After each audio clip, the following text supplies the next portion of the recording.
Have you ever tried talking to yourself? Or asking yourself if you can still do it? This monologue is all about talking to myself about my feeling at the moment. Good day everyone, I am Joanna Morao from BS Ed Filipino 1.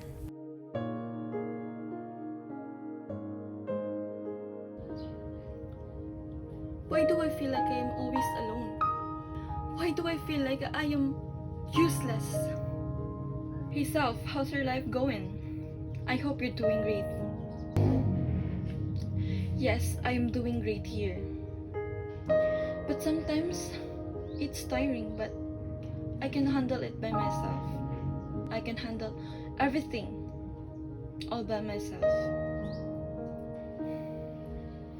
But sometimes, why do I feel like I'm treated like a background person?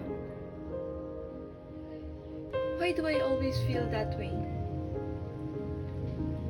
A friend of convenience. Like, you don't matter unless they need you. I've been thinking this thought of mine every time. Am I not enough? But anyways, give yourself a peace of mind. Stop thinking about negative thoughts.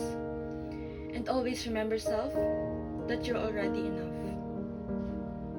No matter what, you are already enough. Instead of thinking about that burden, try to think about the positive way and try to learn about the mistakes you've done in your life. Because if you never make mistakes, you will never learn to grow.